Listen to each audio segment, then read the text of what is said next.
Hi, everybody. Thank you for joining us. We are recording this. It is Friday, and I just wanted to welcome everybody. We are a local boutique real estate agency in the East Bay, servicing our clients in our communities, and we're always trying to look for different ways to help our clients and our community really educate themselves about things that can be strategic as you guys think about your real estate plan or planning in general. So Prop 19 is a very hot topic here in the state. We have a guest with us today. His name is John Bishop. He is an attorney at law, master in tax and accountancy, and has his own firm and has agreed to just do a quick tutorial. We know that you can get really deep into a rabbit hole here, and so I want to preface this, and John will say this as well, that if you do have specific questions that we are not at least getting deep enough on your scenario, please reach out to him directly. He'll share his contact information at the end, and I'm going to put it in the chat once he gets going. I will be moderating the chat. If you have specific questions, we will have an opportunity to answer those. The plan is to have this be about 20-30 minutes, but again, we want this to be useful for you guys and informative. So with that said, I'm going to hand it over to John. And again, John, we really thank you for your time today. Great. Well, thanks, Katie. I appreciate this opportunity to be here and spend a few minutes telling you about Proposition 19. Katie and I are good friends, so this is a fun opportunity to spend some time together and deal with this issue that I think has some positives and some negatives and some unforeseen things that I don't think we necessarily saw as it was proposed legislation that we voted on. So let's start with the idea of what we are and what we aren't covering today. Prop 19 is a proposition that talks about property tax rules.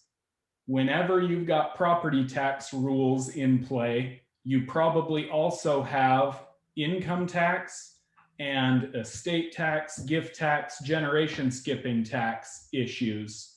We're going to really focus on the Prop 19 property tax rules and not talk about the income tax and the estate, gift, and generation skipping tax implications. So some things that we say might be totally contrary to what the income tax side of things may be, or the gift tax side of things may be. So in order to properly evaluate your situation, you need to look at all of those areas and get professional advice on how they all intersect, not just focus on the property tax side. So my comments today are focused on that. It's not legal advice. It's just giving you a general overview of what Prop 19 covers. So Prop 19 really has three elements to it. The first is called base year transfers, or transferring a personal residence property for people ages 55 and older, or disabled, or disaster relief victims, and transferring their property tax base in their current residence to a new replacement residence. The two other elements of Prop 19 are parent-child transfers, both of principal residences and of other real property like vacation properties, second homes, rental properties, and commercial properties. It was interesting for me as I saw Prop 19, because I knew Prop 19 dealt with the 55 plus changes, and that's what all the commercials talked about. Mm-hmm. That's everything that I saw along the way as the election was marching through the process. And yet items 2 and 3 are a much bigger deal in my practice than item 1 is. I've probably seen 5 or 10 of the 55 plus transfers in my 11, 12 years of practice as an estate planning attorney. And I've seen probably hundreds, close to 100 at least, maybe more, of parent-child transfers. Wow.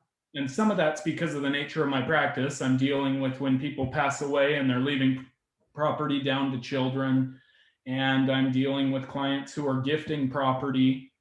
But I think that 2 and 3 are a bigger impact than number 1 is. Mm-hmm. But depending on your situation, you may care more about number one than number two or three. So we'll talk about all three and the details there.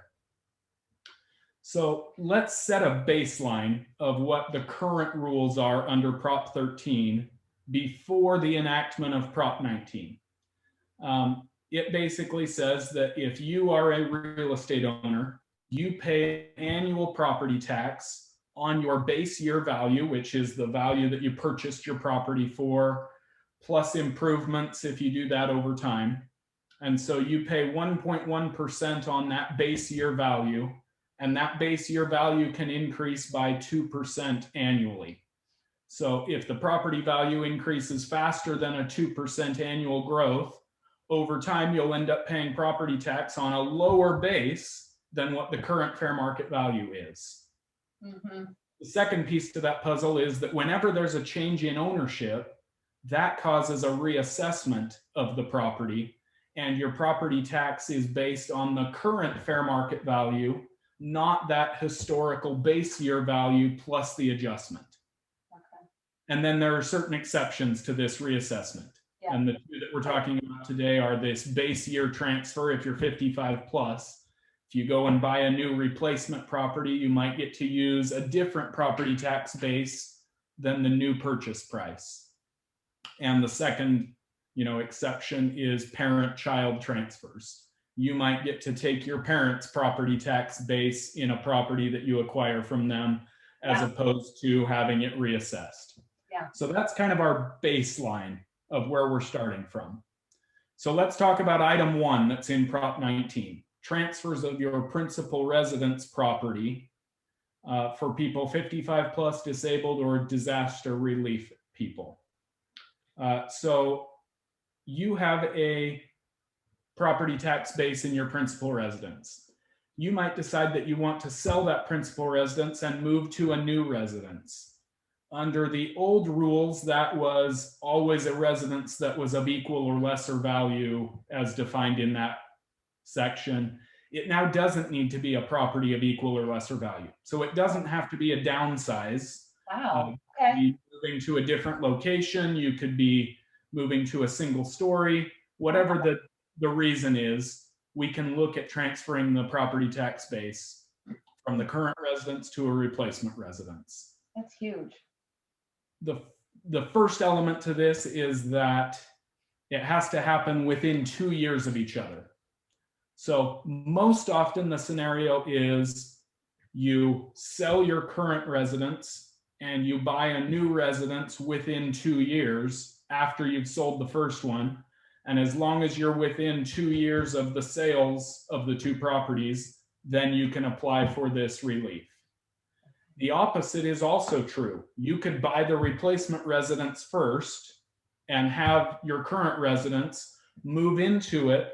And as long as you then sell the original residence within 2 years of buying the new one, you're okay on that flip side scenario. Wow. So these existing and replacement residences can be in any county in the state. Under the old 55 plus rule, there were only 10 supporting counties. Mm-hmm. So you could sell your residence and buy a replacement residence in the same county anywhere in the state under the old rule, and it would work. Or you could go to any of the 10 counties that were allowing this transfer of base year value. But if you were moving to any county other than those 10, then you couldn't transfer this base year value. So Alameda County is on the list, but Contra Costa isn't on the list, Santa Clara isn't on the list, and San Francisco isn't on the list. So lots of people who were leaving the East Bay or leaving Alameda County didn't have the opportunity to use this base year transfer. Yeah. Under Prop 19, you now will be able to do that because it can be in any of the counties in the state. This fourth bullet point is that the replacement residence can be of any value. But if you buy a residence that's more expensive than the one that you're leaving, then you'll add that incremental difference to your property tax base. So if you sell a home for $1 million and buy a home for $1.5 million, you'll add $500,000 to whatever your current property tax base is on current residents. Okay. Under the old rule, it ranged from 100% to 120% of how much the replacement residence could be compared to the current one. If it was over that 120%, then you could get no relief. So this is a nice change because it gives more flexibility and allows more people to use this 55 plus transfer. Right. They also added the fact that you can use this 3 times in your life. The old rule was you could only use it once. That's so nice. Last point here is that this is for transfers after April 1st, 2021. Katie asked me a question that someone had submitted of, do both elements of the transfer, both the sale of the current residence and the purchase of the new residence, have to happen after April 1st for it to work under the new rule? And I originally told her yes, because I'd read on one of the assessor's websites that both had to happen after the enactment. I went on to read further that this is one of the areas that Prop 19 doesn't address. And when there's a proposition that isn't addressed statewide, then the individual county assessor makes the decision of how they're going to apply that rule. So until we get further guidance from the Board of Equalization, that's one of the elements that you'll want to check with if you've got a transfer that's happening in the real short term. Quick question, John. Yep. Is there a deadline for when those guidelines need to be communicated by the local individual county assessors? Do you know? No, they kind of make it up as they go.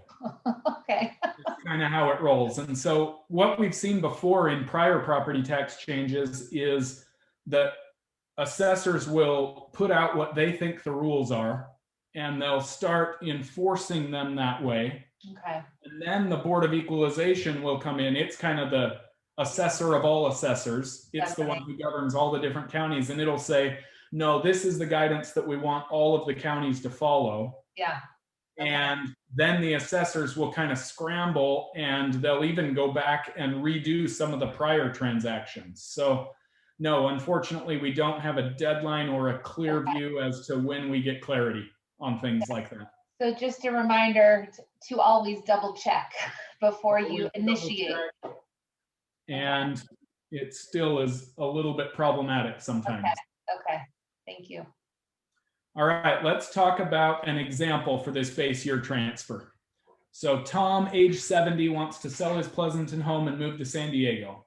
His current assessed value is $350,000. So he, bought this home 20 years ago for $200,000 or something, and it's increased steadily over time. And his current assessed value is $350,000, and his home's worth $1.5 million. He's going to go down to San Diego and he's going to buy a home at $1.4 million. So less than what he's selling his Pleasanton home for. If he sells his Pleasanton home and purchases the San Diego home within 2 years, both after April 1st, 2021, so that we know Prop 19 applies, then he'll pay property tax on his new San Diego home at the same $350,000 assessed value that he had in Pleasanton, plus it will continue to increase by that 2% annually. All right. Next, we're going to move to parent-child transfers. And remember, when we talked about Prop 19 on the second slide, we said, there are 2 different kinds of parent-child transfers, those of principal residences and those of other real estate. So these next couple of slides will deal with the transfer of the personal residence. And depending on which side of the political spectrum you're on, these changes are good or bad, but they're the opposite effect of the 55 plus. Okay. The 55 plus change was make it easier for people to keep their property tax base. Mm-hmm. This change is a make it more difficult for people to keep their property tax base. Okay. So the basic idea is mom and dad have a property and they're going to transfer it to their kids, either during life by gift or at death by bequest, or by sale. during life if they're selling a property to their kids. Or the flip side could be true. Children own a property and they're going to gift, bequest, or sell the property back to their parents. This exclusion works both directions, parent to child and child to parent. The new rule says you can transfer the current taxable value minus $1 million to your kids. Okay. And let's see, I'm not explaining that very well. Let's come back and let's talk about how that works. The limit is that we're going to take the current taxable value, the current assessed value of the current property, and we're going to add $1 million to it. And if that is more than the current value, then you get to keep the full property tax base. If it's less than the value, then we're going to have a reassessment for the differential. So we'll get into this in the example. Okay. Because the calculation is pretty complicated. Yeah. The old rule was transfers from parent to child or child to parent of principal residence was unlimited in amount. So that's our first restriction that this Prop 19 brings in this area, is that there's now a value limit. The second, and probably even more limiting, is the fact that this property needs to be the principal residence of the parent before the transfer and the child after the transfer, or vice versa. Okay. The old rule was mom and dad own a home, they live in the home, they bequest the property to their kids, the kids never live in the home, but it doesn't matter, it was mom and dad's principal residence. All that mattered was that the person transferring the property, it was their personal residence. Now it needs to be both the giver and the receiver that use the property as their personal residence. So if mom and dad are leaving a personal residence to their child needs to move into that home within a year of receiving it by gift or bequest in order for this exclusion to apply. And this is for transfers after February 15th, 2021. Okay. So real quick, and your example might say this, but someone put a question in the chat that their late parents' home was transferred to children. Not all children are living in the property, and is that property liable to be reassessed? We basically would look at it as each individual piece of that property. So if there are 3 children and only one of them live in the home, then we would say the 1/3 that's going to the child that lives in the home, we could get reassessment exclusion for. Okay. For the 2 that don't live there, that 2/3 of the property is likely to be reassessed, yes. Wow, okay, okay, wow. So we look at it by percentage ownership, and we look at each individual recipient to figure out the property tax Oh my impact. gosh, the math is so complicated on this. It is. So I'm reminded of my favorite Saturday Night Live quote when he says, I was told there would be no math. Whew, this is where I'm thankful for you. I don't think anybody ever told you there wasn't going to be math on this. All right, let's look at an example of this one because it'll help clarify that limit on value. Awesome. So Jerry wants to leave his Pleasanton home to his son Benjamin on his death. The home's worth $1.6 million, and his assessed value is $500,000. So we've got a $1.1 million differential between value and assessed value. On Jerry's death, after Prop 19 is effective, Benjamin inherits the home. Under Prop 19, Benjamin's assessed value will be $600,000. So remember, Jerry's was $500,000. Benjamin's now is going to be $600,000. Oh, okay. Because it's the greater of the value minus $1 million and the current assessed value, and we pick the higher of the 2. Yes. Okay, that makes sense. We get $600,000 there. So there's an increase, but in many respects, it's protected by that $1 million calculation. Okay. If he didn't qualify, he paid property tax on $1.6 million. Wow. Okay. So an $11,000 saving every year Yeah. in applying for this, even though property taxes are going to go up by $1,100 a year over what dad was paying. It's still substantially less Oh my gosh. if we had a full reassessment. Yeah. Okay. All right, let's move to the third element, and that is parent-child transfers of other real property. So we'll start with bullet point 2 here. The old rule said you can give away your principal residence, unlimited in amount, and other real estate you can give away up to $1 million of assessed value to your kids and not have reassessment. So this was the second home, vacation property, cabin.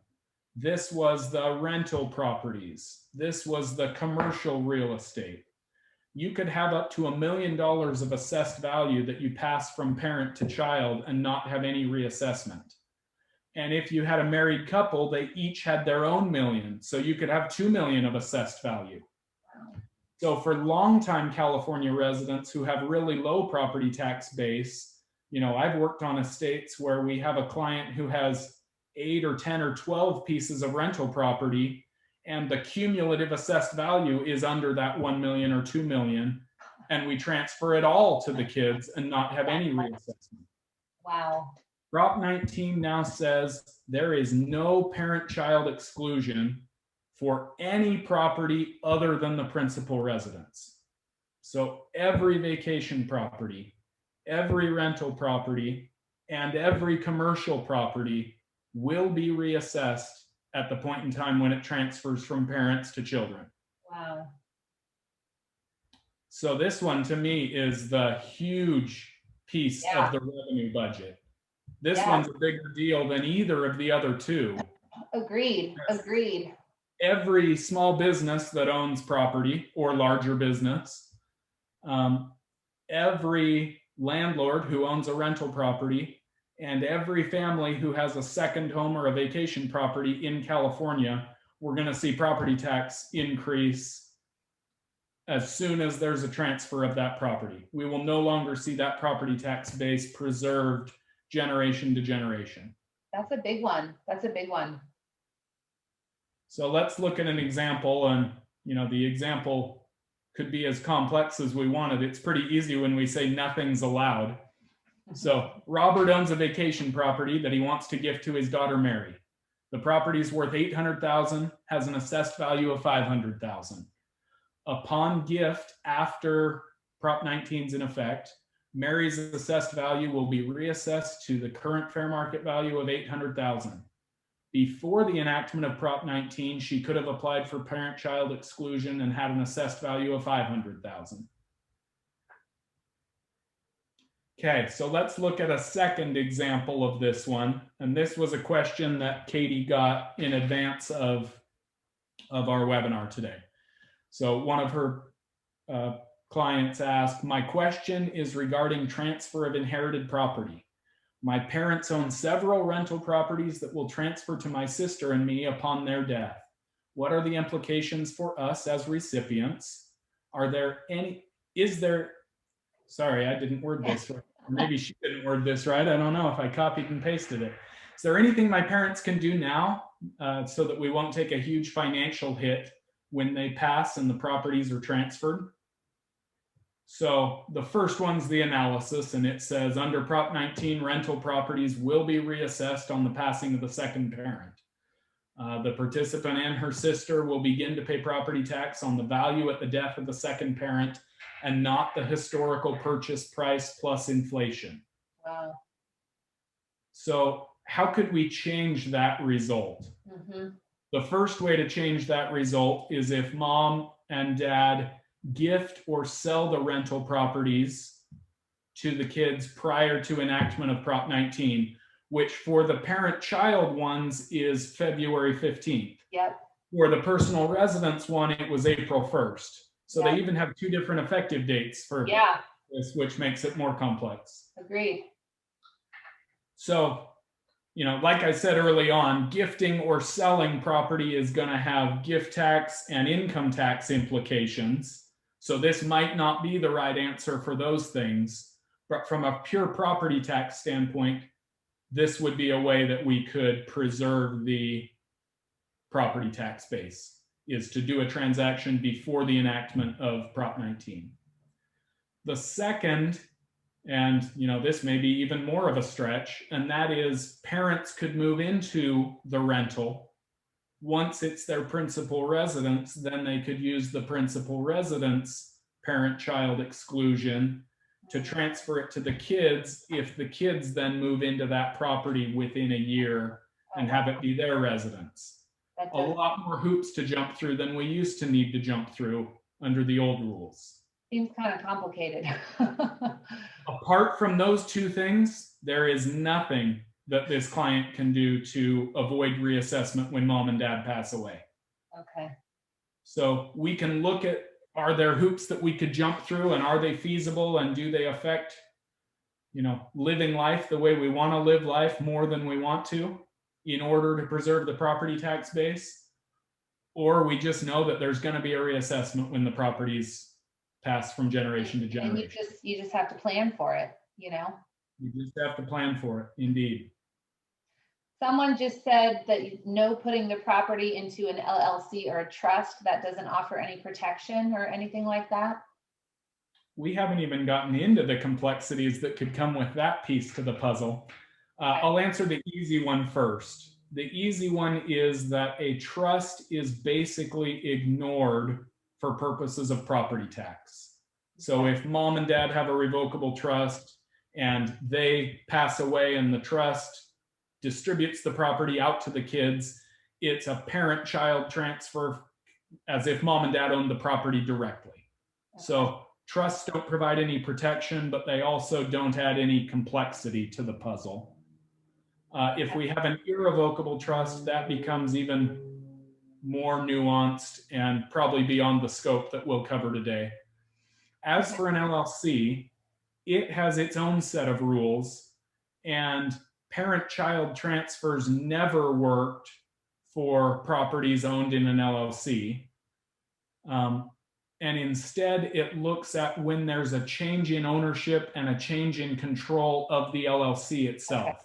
Okay. So once we've transferred more than 50% of the LLC, then we have a reassessment of all the properties owned inside the LLC. Oh, okay.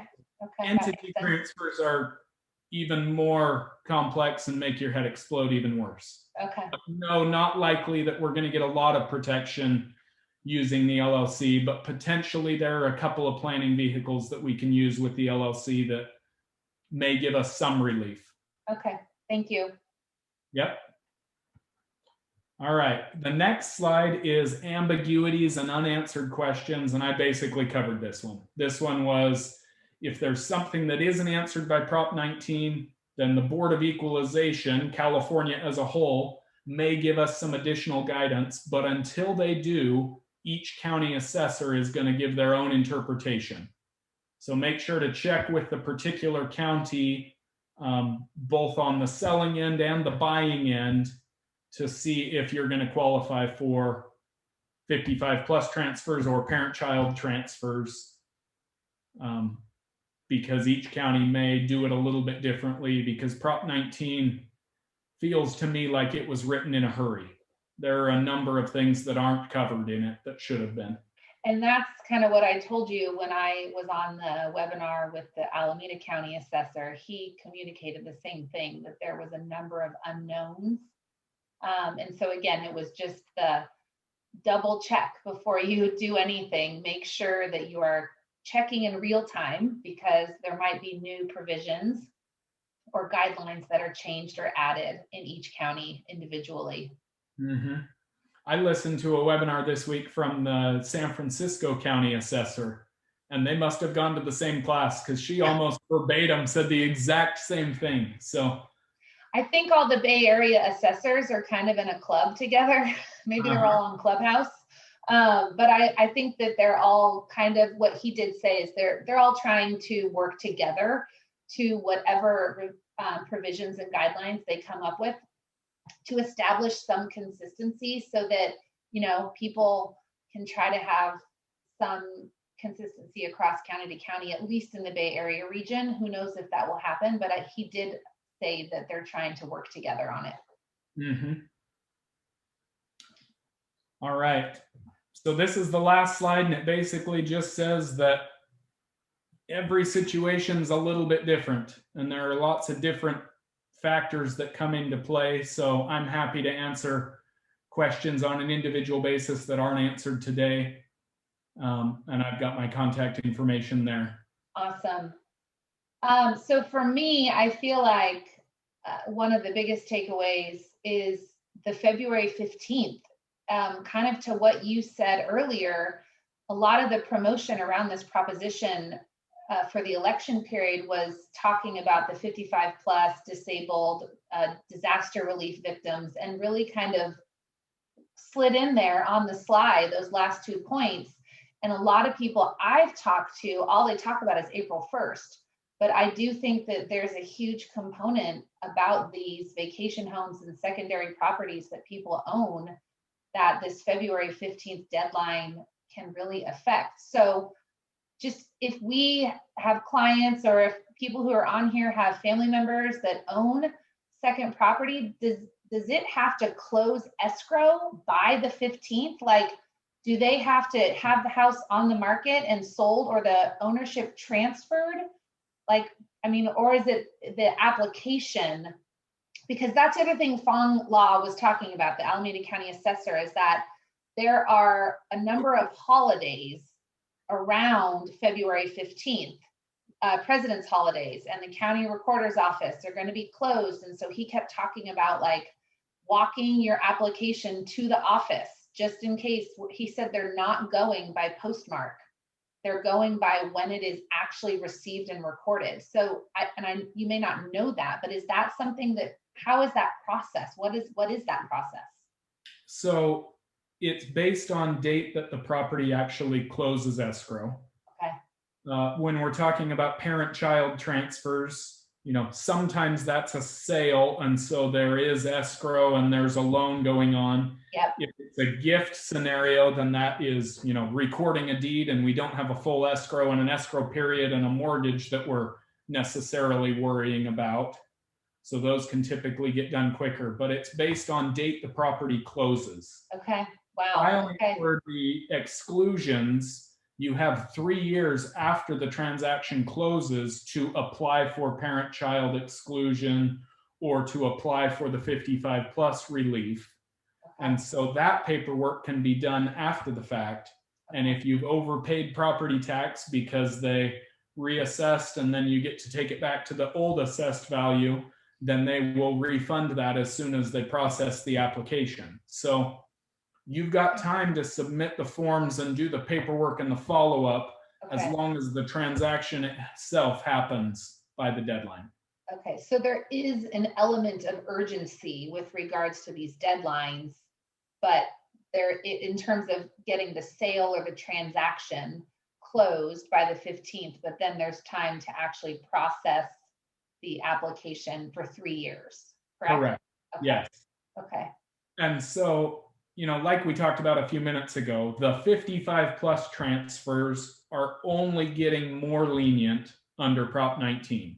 Okay. Yes. So there really isn't an urgency to do a transaction there and meet the deadline. Where the urgency comes in is if you qualify under current rules, but you won't qualify under the new rules for parent-child transfers, getting those completed by February 15th. Okay. Clear as mud, as they say. Do we have any other questions from anybody in the group? If you have anything, pop it in there real quick. Thank you again, everybody, so much for coming. And I'm going to stop recording.